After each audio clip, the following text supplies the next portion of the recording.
So I feel like it's been a while since I posted a video, and someone a while back commented in one of my videos saying that they felt like they had issues with intimacy and they didn't know if they would ever be able to kind of experience intimacy, or just feeling like they had issues with intimacy. And I know that, I think it was like a while ago, but that really has been something that I've been mulling over in my mind as an idea of just something I wanted to make a video about. And so I feel like tonight is going to be the night that I kind of talk about that. Also, I totally could have taken this jacket off, but I love it so much, and so I just left it on. Look at all those flowers on it. Anywho, yeah, when the person said that in the comment section, you know, it really got me thinking, mainly because I know I felt that way before, and I still have so many moments where I feel that way. I was like, oh, another survivor who kind of feels the same way that I do.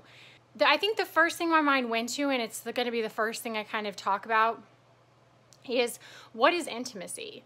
And I think that's what I've really been thinking about this whole time, actually. Like, the main point is what is intimacy? And because I think all of us use words, and we think that we mean the same thing, but we don't.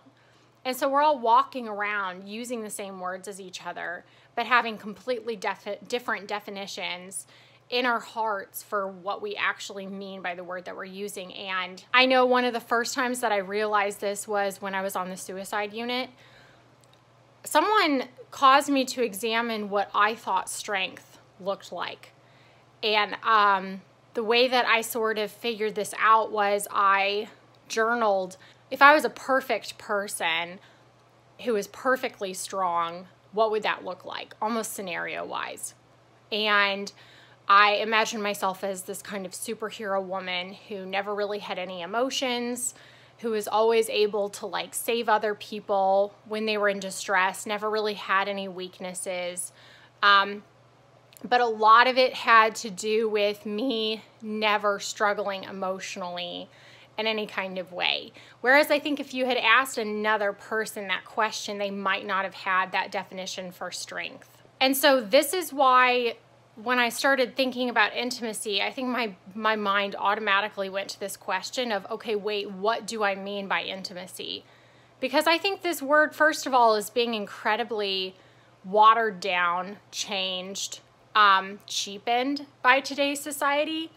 And I think if you asked people what they meant by intimacy, I think a lot of people would have different definitions for that word as well. So for me, just sort of talking out loud, I think intimacy for me, I thought that looked a certain way when I was younger. I think love also had a certain definition for me as well. That was molded by abuse. And so I thought intimacy was sex. And I thought intimacy was the ability to open up very, very quickly about yourself. Intimacy was sharing very private details, opening up your heart and sharing really private, vulnerable things. And it can be that. But when I really look at what my definition of intimacy was, it really seemed very similar to what love bombing is. And also how I was groomed to expose myself, and so that people could exploit me easier, right? So the definition of intimacy through the lens of an abuser and how I was groomed to view intimacy absolutely revolved around sex. I mean, that seems obvious. But it also revolved around this idea that if I wasn't opening up fast enough so that they could figure out how to exploit me faster, or simply for their own ego. Sometimes it's just that they just want to feel like they're so special that we can't help but open up our heart as quickly as possible. Things like that, you know, but if I wasn't doing that, I was shamed about that a lot. And I think I still carry some of that shame and that idea that I'm supposed to do that. I think I carry that around in my head. And so I feel like I've been sitting here over the past few, I mean, maybe it's been months, just kind of wondering, do I have a healthy idea of intimacy? And even if we're not talking about it in terms of healthy or unhealthy, could I possibly have the opportunity to change my definition? Would that be beneficial for myself to change the definition of what intimacy looks like? And am I allowed to? And again, in other videos I've talked about this, but one of the things that I find so refreshing time and time again as I stay single and continue to learn about myself more and more is this experience that I am allowed to do things because no one is around me controlling me. And so I'm sitting here as a single person in this video asking myself the question, am I allowed to change my definition of what intimacy looks like now that I don't have a man dictating what that is, and most of the time dictating what intimacy looks like based on his own needs and his own personal MO with no regard to the pace that I want to move at. And I find myself sitting here realizing that I am allowed to, that I am allowed to change this definition for myself, and that I think I want to. I think I want to view intimacy in a different way. And I think that is where sometimes it can be discouraging to look around in society and see that so many of us are being molded by technology and so many other things to become tiny addicts. That's really what I see, is that I look around and more people remind me of an addict, whether they're addicted to technology, video games, actual drugs, sex, whether you're just addicted to dopamine and serotonin in unhealthy amounts and viewing people as your drug, whatever it is, more and more people remind me of a drug addict, remind me of myself as a drug addict. And so that's also where I just have to make the hard realization that if I change my definition of intimacy, I might get a little lonelier, because so many people are being molded by social media, or more and more abuse being prevalent, whatever the case may be. More and more people I meet have been molded to view this sort of love bombing, hyper attachment way of dating as intimacy. And what people don't understand is, as I've been thinking about this, and I hope this all comes together in a train of thought that's like coherent and not too all over the place, but I think intimacy is something with roots. You know, if you think about intimacy in terms of a plant or a flower or anything, you know, the most stable, well-established plants are the plants with the deepest roots. And something that is grown too quickly, like, you know, even if we're going literal with this for a second, the stimulators that they give to fruits and vegetables and the things you can give to plants in general to make them grow faster so that you see the fruit of it above ground faster, but the roots are actually still incredibly shallow because they literally can only be grown with time. And I think that's where the definition of intimacy is getting very flip-flopped as well. People want to feel like they are experiencing intimacy with each other through oversharing facts and all these other ways that I've already stated. But what if that isn't intimacy? And I'm just posing that question as someone who's 30 years old, who, you know, I'm sure there are people in older generations who would watch this video and be like, of course, you know, because they come from past generations where maybe this was something that was more prevalent. And so I'm speaking from my generation, from someone who hasn't been alive that long and who is existing among younger people who are forgetting the definition of this or have maybe not grown up with this kind of experience. It's more foreign to us. It's more foreign to me. And so maybe I'm talking about something and that used to be real, but that I've never really seen. And so I sit here and I wonder if there is maybe another type of intimacy that has more roots.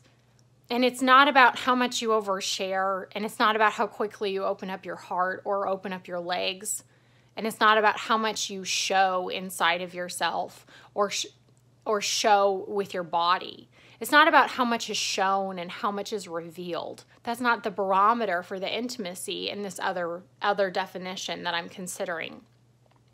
Maybe in this other world, intimacy is how much time that you've spent together, where very slowly, like a flower growing slowly, something evolves, you know, and it evolves through trust that's earned, and trust that isn't treated as something that someone is entitled to, but trust is this thing that's really just cultivated through moving slowly through this stage of sometimes friendship first, but either way, things not being given away too soon, and both people respecting the other person, holding those things close to their heart out of cautiousness. And maybe in this other definition of intimacy, where both people allow each other to slowly give away the very sacred, special things inside of them at their own pace, at a pace that is slower. Maybe that's where you know, for myself or the person who made that comment in one of my YouTube videos, maybe we wouldn't struggle with intimacy in a world like that. Because what I find where I shame myself and where I tell myself that I struggle with intimacy, I'm so bad at this, when I really examine the situation after I'm out of it, a lot of times I was being incredibly rushed. And I'm not saying I'm not bad at it. I know that this is something that I struggle with. I know that intimacy is something that I struggle with. But you know what makes my struggle 10 times harder? When someone's rushing me to open up and someone's inadvertently pressuring me to open up, whether that's emotionally with intimate details about my life that I'm not comfortable sharing yet, that they take personally, or even just my body and the intimacy that comes with sex. You know, I would like to go slower with that, I think. And I think the thing I find most discouraging sometimes is how few men, and I don't want this to be something where I shame men. I'm sure there are men who have possibly encountered this with women as well. I never want it to be one gender versus the other, but I am a straight woman, and so this is my experience with men. I feel discouraged by how few men I've met in my life that want to protect me. And so, you know, just speaking out loud for whoever might relate to this, when I'm shaming myself for how difficult intimacy is for me, I look back on the situations and I see that time and time again, I've tried to express the desire to go slower. And so few men in my life have truly wanted to honor that and have wanted to protect me against both of our or their own sexual desires or their own selfish intentions. And so what happens is when the man or my partner is not protective of me as a vulnerable person or both of us as vulnerable people, when I'm attempting to be protective and they're not attempting to be protective back, I have to become extra protective of myself. And I grieve that sometimes. I grieve that when I look back on my life, I've never had a man hear my story, hear the things that I've been through, the ways that I've been exploited by men for their own sexual needs, and go, you know what? I actually want to be something different for you. And even though I have all of these very fleshly struggles and fleshly desires that I feel towards you and I feel naturally as a man, I want to help protect you from that very fleshly temptation that I have, from that lust that can get very carried away with itself. I want to protect you from that so that we can go slower, so that your vulnerabilities as a handicapped person with trauma can really be honored and you can really exist in a safe space, you know? And so when they don't actually want to protect me, I have to protect myself from them. And that's always what it is. And I never really realized until later that that is what it is. But when I look at my struggle with intimacy, I do have struggles, you know. It is hard for me to open up. It is hard for me to really accept compliments. It's hard for me to let people in. But at the same time, I think when I look back at why it was so difficult, it wasn't just me. It's a dance. It's a tango. There are two people dancing together. And while I naturally struggle with these things, the thing that makes me clam up even harder and close up even more is when I sense someone who truly just wants to follow their own desires. And they're not actually trying to take my own vulnerabilities into consideration. I guess to summarize what I'm trying to say is that in a society where I think we are all encouraged from social media, technology, cultural things of all different kinds to overshare and overexpose ourselves and consider this a form of affection and love, and almost a view of sincerity in a way, I would really pose the question to myself and to you, is this the only version of intimacy? Because one thing that makes me clam up more than anything is if I perceive the sensation that I might be about to be exploited. And I'm very good at smelling that.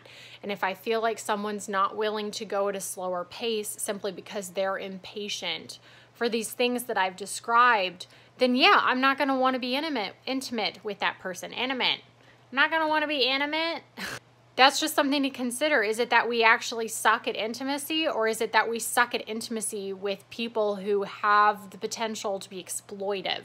Because I'm okay with sucking at intimacy with people like that. And again, it kind of goes back to flipping that logic a little bit. And I'm not cutting myself slack for the fact that I have weakness in this area and it is difficult for me. But you know why it's difficult for me? Because I tend to keep running into people who are predatory. And I sense it, and then my heart wants to clam up from what it's sensing, and then I doubt myself, and then I blame myself for clamming up, when really my whole entire body is saying, no, this is a bad person too. We only got like, if my heart is a flower, there's like 2 fucking petals left on it, and that fucker's not getting one. You know, that's really what's going on in my spirit. But then I'll be like, oh my gosh, I just have like so many intimacy issues. And I think one thing that really points to this for me is the fact that if they are actually kind of manipulative, they'll totally throw it in my face that I have intimacy issues. You know, like that's just a very common gaslight tactic. Like, you're not moving fast enough for me and taking your clothes off at the pace that I want, so you must have intimacy issues. You're not oversharing all the things that I need to learn about your life in order to manipulate you better and faster. You have intimacy issues, you know? As I was editing the video this morning, this like a visual kind of popped in my head, and I just wanted to share it for this part, which is that, you know, one very common phrase that a lot of these dudes use for this, where they're saying they don't say you're not moving fast enough, they say you're not letting me in. Let me in. You're not letting me in. And I think that's very telling and very interesting, especially because they're saying it in a shaming way. But the visual that came into my mind was like the big bad wolf wanting to be let into the house, asking to be let in, knocking on the door. And I just feel like that's exactly what they actually mean by that. You're not letting me in. Why aren't you letting me in? And everything in my body saying, don't let them in. And I don't think that's an intimacy issue. So again, it's not about black and white thinking where we're all good, they're all bad. You know, it is tuning into yourself and what maybe you're doing wrong or what you're struggling with as well. Because it is a tango, it is a dance of 2 people. But if anyone ever says that to you, I just really encourage you to pause and check in with your body and check in with your intuition and go, okay, am I maybe sensing something here that I haven't realized cognizantly yet? I can't say that word on a cognizant level yet, that maybe my intuition is aware of. I don't know. It's just a phrase that a lot of them use. Let me in. You're not letting me in. And my house needs to be protected. You know, I got a lot of valuable shit in here. So just kind of check out your house. Check out if you really want to let this person into your home who's standing at your front door asking to be let in. And are they really asking that nicely? And recently, like, I met someone who was fairly healthy. And I just remember it was it also kind of revealed this to me a little bit because they were very slow at opening up, almost slower than me.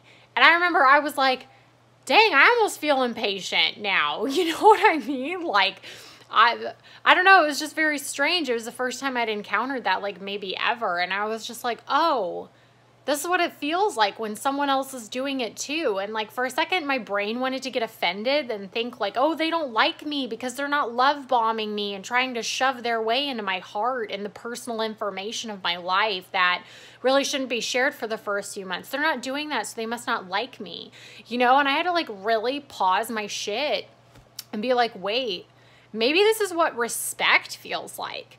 Maybe this is what it feels like when someone like isn't trying to exploit me, you know? And I had to really try and flip that logic. Otherwise, if I was younger, I probably would have chucked that dude to the side and said that he didn't give a shit about me, all because he wasn't love bombing me, you know?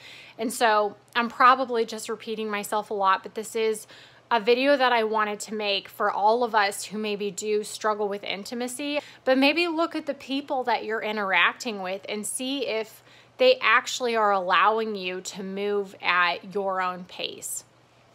Because there's so many different ways that intimacy can occur, and it's not just about the version that looks like love bombing. So maybe you find this video helpful, maybe you find this video interesting. I really love reading all of your guys' comments down below, so feel free to comment if you have any thoughts. And thanks.